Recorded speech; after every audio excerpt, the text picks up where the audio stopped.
Hey guys, and welcome back to a Random Introvert Online. Today we're talking about Andrew Tate. He appeared out of nowhere and now he's everywhere. Andrew Tate has taken the internet by storm, and he has managed to amass a following around the world throughout the Arab world and the Western world.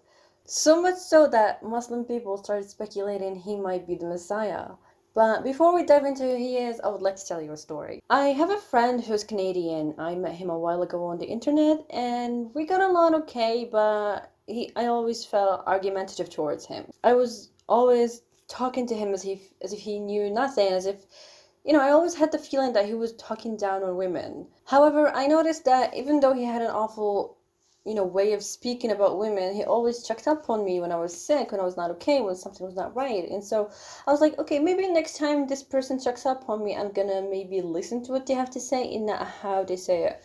Which I did, and it turns out I was in the wrong. He was a genuinely good person. The problem was he would say nice content, but in a very aggressive of a tone. And so I never really focused on what he was saying as much as I was focused on how he was saying it. And science has so much to say about this as well. Scientists say that up to 93% of what a person says is understood from their non-verbals and not the actual words. So the entire meaning is taken from how you move your body, how you talk, which pitch are you using. For example, let's give a small example.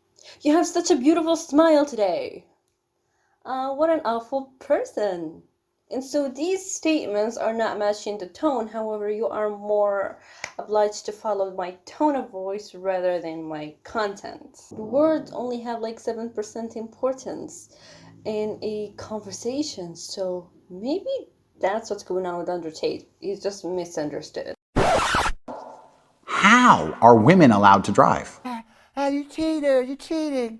It's bang out the machete, boom in her face, and then grip her up by the neck.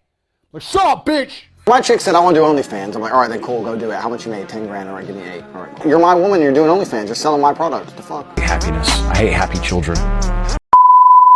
Andrew being a multi-millionaire means that he has access to the good life. Cars, women, places. He can do whatever he wants and men look up to him. He's not apologetic about what he says and how he says it. So I think it's very important that we talk about the red pill movement. Let me introduce it. It's just like in the movie The Matrix. Pick a pill. Pick the blue one and you will stay blissfully ignorant. Pick the red one and you will see the reality for what it is.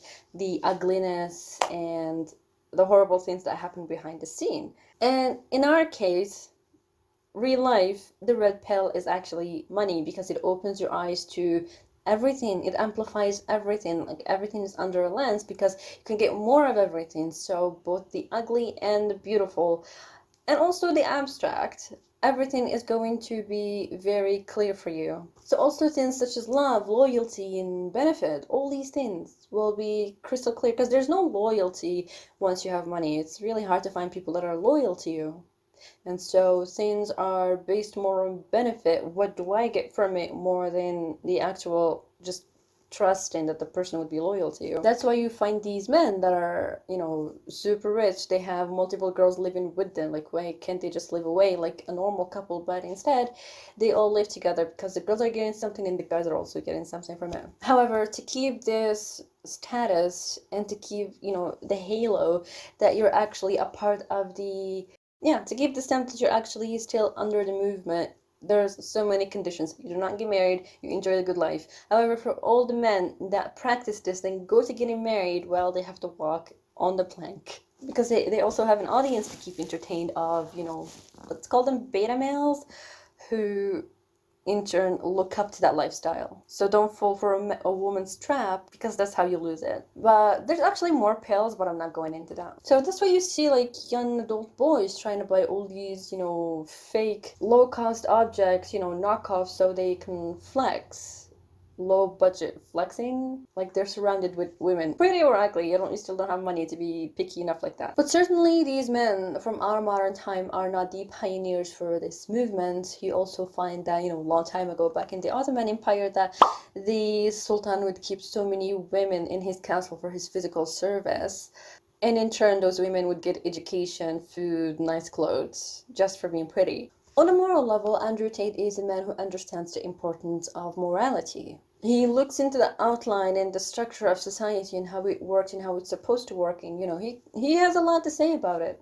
He identified the problem, and he knows the enemy, and he also knows the solution for it. However, for some reason, he's also like the enemy of civilization. Him having been, poor, gone rich, kind of really opens his eyes on what the world is like. His views on gender roles are as basic as you could get. Women should be taken care of, protected, and men should be protectors and providers. The man has an opinion on everything, even on Muslims. He's constantly praising Muslim women and how the society works in, Arab countries.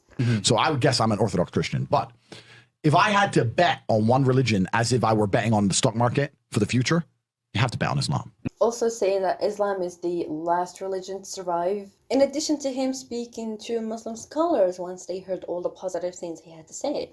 Welcome. Andrew Tate, how you doing, my brother? I'm good, my friend. I'm good. Sorry for this. And they actually felt really happy. Like, Muslims are kind of easy like that. You just praise them and, well, they're gonna be nice to you. Read that book as well, because it was really interesting what you were saying. It was really interesting what you were saying. After the show, I'd like to send you a copy as a gift. And also your So much so that all these scholars he spoke to on one of the podcasts actually encouraged him to convert. Can you imagine that? They were they're not pressuring him, but they're paving a way for a future conversion. Which means, God willing, after you, and I'll define these terms as we go along, after you take maybe inshallah in the future, you take your shahada, or maybe even on the show, you can end up in the most holiest place in Mecca. And also when they were talking about him, they would not go into real depth on how bad the things he's currently doing are, which there's a plethora of. However, they would just skim right through that, and so they would talk really good about him. And I think one of the reasons for that is if he converts, he's gonna bring all his followers along with him. And well, Muslims really believe in quantity. Let me remind you, this is a man who can cuss you without cussing you, seeing all these nice things about him. Are you sick in the mind? Are you that mentally enslaved and intellectually subservient and intellectually molested and ideologically molested? And I am Hersi McGann, blissfully ignorant of the Islamic tradition, the underqualified, overconfident, ultra-crepidarian, academic charlatan, right-wing apple polisher, obsequious woman that she is, doesn't even know that He's really famous for that. And as a good messiah, you can't just point out the things that are wrong with society and not give answers. His solution to the entire world's problems is so simple: money, and take power away from women.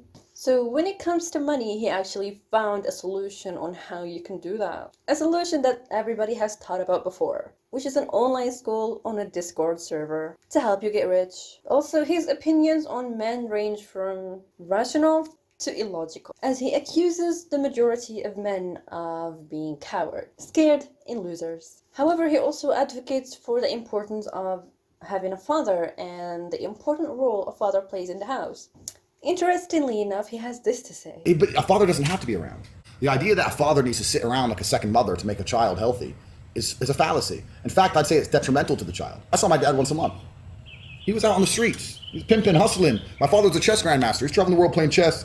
He had all his girls. He's doing whatever he's doing. When he came home, Kids need a father, not Batman. He admittedly said that his father was not around often when he was growing up, and that his father would disappear for a long time to go play chess. And as you know, chess doesn't pay the bills. However, he is enchanted by how his father raised him. This itself gives you a clear look into the not so pragmatic way of how his logic works. So he's fascinated with someone who wasn't there most of the time, that did not take care of them financially most of the time. But however, he had so much to admire about him. Like, how do you appreciate someone who did so little for you? I mean, a father always does enough, but you know how a father's role is like one thing and a mother's role is so much. Yeah, you tend to speak very good about the person that wasn't there. That's like some Stockholm syndrome logic right there. And he really overhypes this idea of, you need a father, but he also doesn't need to be there. But you need him, but he's not there. So But this man's goal is really not to help you. He just wants to be as controversial as possible so people can share his clips. That's how actually he became famous. So why is he famous? Well, first off, he is a kickboxing champion, I think 4 times. And he got famous again for being on all these reality shows, which led to him beating his girlfriend with a belt that they both said was consensual. So both of them said that. Let's just go with that. She had this to say about it. Hello everyone, I just wanted to say something about the video that's been released recently about me and my ex-boyfriend Andrew Tate. Andrew is my still great friend. What you guys saw in the video, it's just what we used to do. It was just pure game. He's a great guy. He would never hurt anyone unless he's fighting. But the main reason he blew up like this on the past few months is because he has affiliates. So as you know, he has an online school. I think it's called Hustler University. Now, when you join this school, you actually get an affiliate link in which you can put on your page. And in this page, you get to share all his clips. Like, as you know, he does not copyright his clips. So he makes no money from these clips online. However, what he wants from it is more students to his school, which is more of a recurrent type of income flow rather than videos, which some can earn way more than others. So every time he goes on a podcast, on an interview, something, his students are allowed to take his clips and post them. He has tons of pages on TikTok, YouTube, all of these things of him talking and, you know, being entertaining. And his students would put a link on top of his page, their page with his clips on it, so that lead back to the school. So that's a very good marketing strategy. Now let's talk about what's wrong with all this. You can't bring up existential problems without bringing up authority. So we need like a judge to say whose vision of the world is correct. For Muslims, we have a holy book, but for this person, he has himself. Self-proclaimed authority is wrong for a lot of reasons. We're infallible humans. No, we're fallible humans. We make mistakes. So the type of authority he is basing himself on is called charismatic authority. This man is very charismatic. It's defined as power legitimized by extraordinary personal abilities that inspire devotion and obedience. Pretty accurate. As a person of wealth and money, his wealth gives him the legitimacy to claim whatever he wants to. All his cars, all his women, all these things give him the power to say, I'm right, I'm correct, you're wrong, you don't know nothing, I did it and you didn't. That doesn't mean he's living right, that doesn't mean he's living correctly, but that's the problem, that's the standard our world is relying on to figure out which is right and which is wrong. We always hear in stories how like the good people deserve the good things, but in reality, bad things happen to good people. Kids get cancer and things like that. This is real life. And just because a person is earning tons of money doesn't mean he has cracked the code. No, he could also be a cheat. But that's what's wrong. It's the Western environment. It's the Western morality, which is a hollow shell, empty on the inside. It has no substance and its judgments are based on people's whims and desires. The fact that democracy has failed everybody, it's not right. Democracy may be like have all these glitter around it and what an amazing things humans are doing, but that's kind of problematic when the majority of people are like clowns and people who don't have the proper education to what if the majority is wrong? And so let's not get too deep into that. So like every witchcraft, we find that his opinions and statements are wrapped in some reality and in some truth. Sometimes he is 100% right, but most of the time he's not very right about a lot of things. For example, talking about how it is okay for a man to cheat and it's not okay for a woman to cheat. I mean, I get the equation. For example, he takes inspiration from the Arab world, which, you know, a man here is allowed to have for women. However, he's only allowed to have for women when certain conditions meet. Not everybody can. And the thing is, the scripture itself tells you that it's better not to have for women because you can't be just and fair to all of them. You can't love them equally. You're definitely gonna have a favorite. And it's not in the man's favor in anyhow, right now or in the afterlife. He calls women cheating disgusting. Well, his cheating is somehow not. We need to like define and separate between polygamy and cheating. Because cheating There's no limit to how many people that could be. Meanwhile, polygamy, you know who you're doing it with. You know who you're getting the STD from. This basically means that his morality has no boundaries.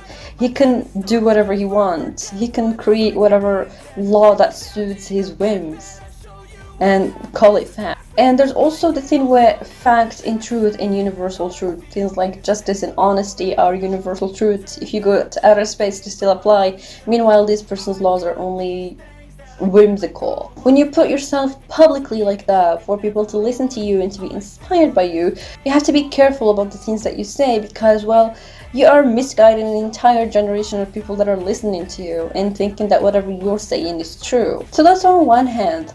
On the other hand, he goes to say that what a beautiful thing is a man and a woman's relationship. A monogamous relationship. And let's not forget, he rejects the idea of getting married and getting tied down with someone. Meanwhile, that's what they do in the Middle East that he praises so much. They get married. The glorifying of how people lived in the past kind of needs to stop.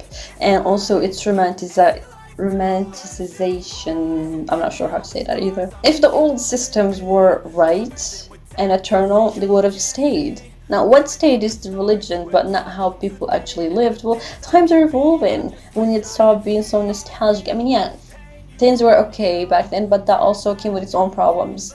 The freedoms we have now, the access we have to information, all these things, the people in the past did not have that. And honestly, if you take all this technology that we have right now and put it in the past, women would be more oppressed and men would be, I don't even know. So there's so many good things that are happening in our lifetime, except that it's just, it has no boundaries. And that's the problem with everything in this video about this person. No boundaries. So for example, in the Arab world, people would love to go to the Prophet's time.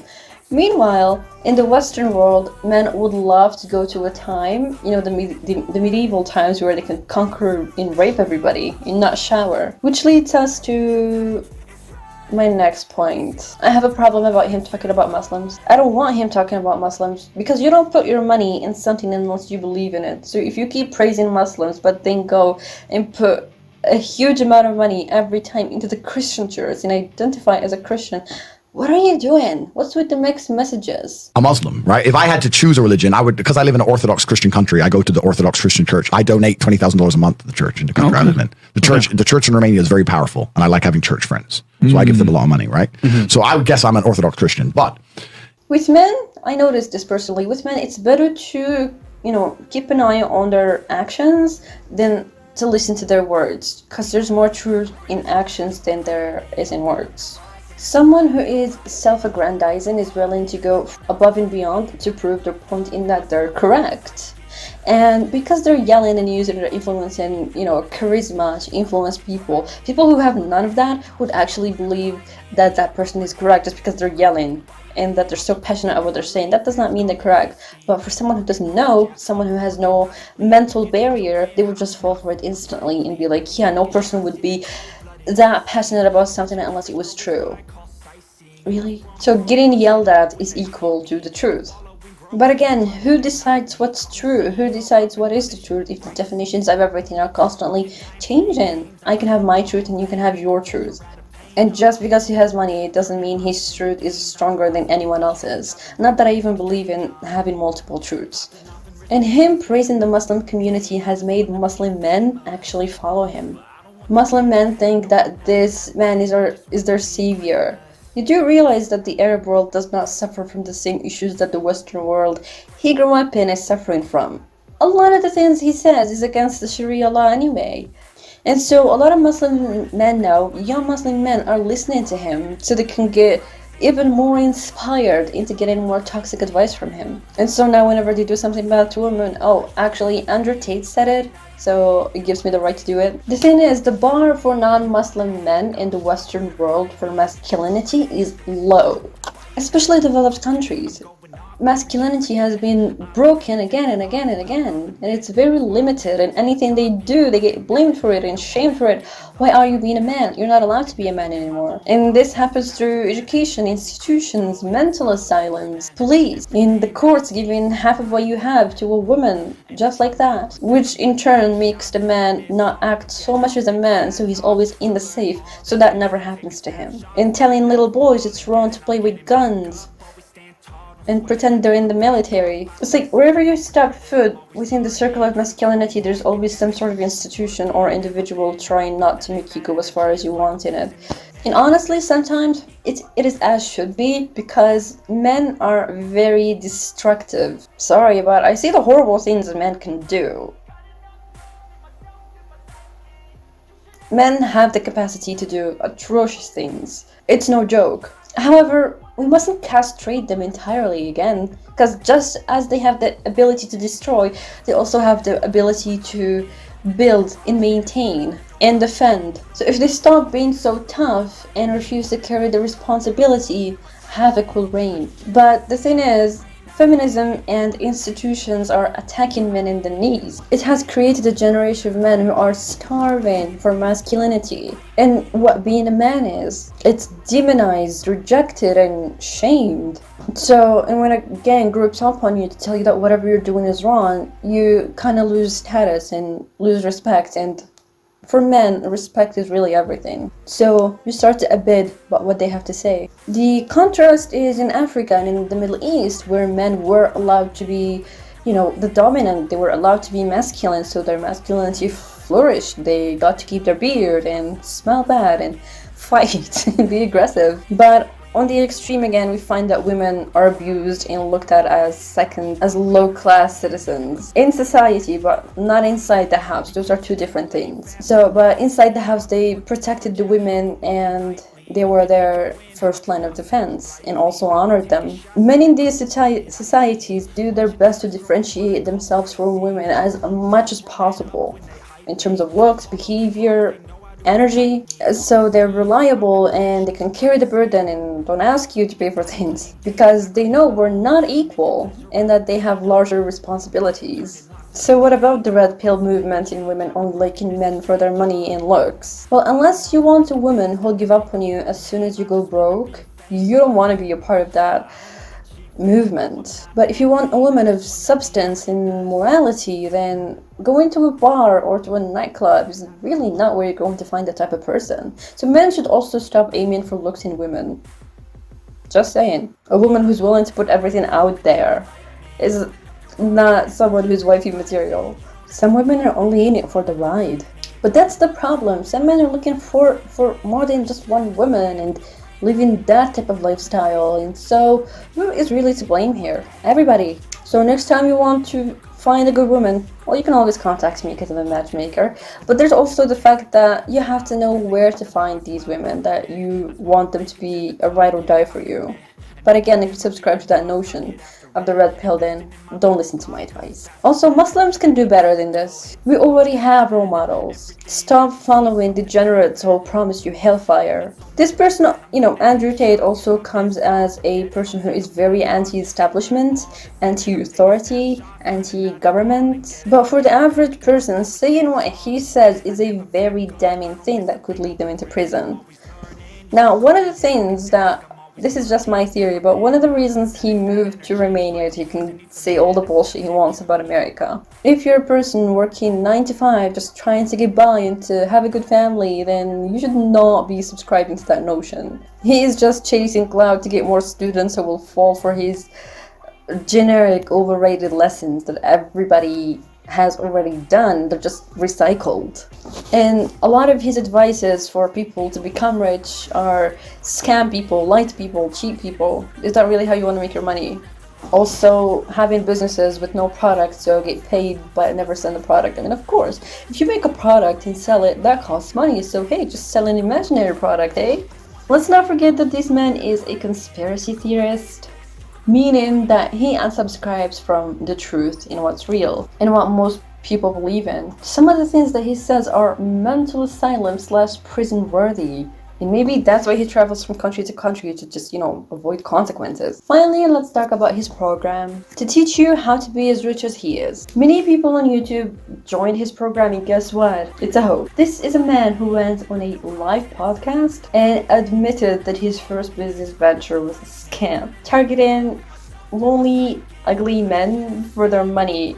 People sold houses, they gave their inheritance to this man. He has no pity on anyone. This man plays mind tricks on you by guilt tripping you into making you think you're not doing enough and that you're not good enough and that you're following a carrot on a stick. But honestly, the truth is, as long as a man is working, doesn't matter what, as long as it's like legal and it's not harming anyone, that man has already the riches of the world. Having a good heart is the rare currency nowadays. It's very different from a man who's just sitting there doing nothing, waiting for money to rain in. As long as a man has a wife who is clothed, and kids who are clothed and fed and in bills paid, that's a dignified, honored man. You should have more mental resilience towards what these frauds have to say. It doesn't matter what they're showing on the internet and showing off. And yeah, so what if he's a millionaire? But is he happy? How long can he maintain that for? What's going to happen when he loses all his money? And there's so many other questions that are just, it's not convincing enough to follow this type of personality to be your role model in this life. And remember, there's always someone doing worse than you. And again, there's always someone doing better than you. I don't know what that's helping. In conclusion, Andrew Tate is sometimes as honest as hell. But again, in the same breath, talks about scamming and lying to people. But let's not forget, he has a bottom line to protect. It's just like shampoo bottles. It's just like shampoo ads telling you your shampoo is good. So do you believe them just because you see them everywhere? No, you know what he does. It's just really sad that it's getting into the heads of so many men who think like being rich and powerful is as easy as taking a few lessons. And if he chooses to identify himself as a soldier, then let's not forget, this life has so many classes of people. There's royalty, soldiers, intellectuals, workers, and we need all of these people too. What if everybody becomes rich? Then what is rich? And also, real wealth is silent and not as loud as he is. And so, do better. And I'll see you in the next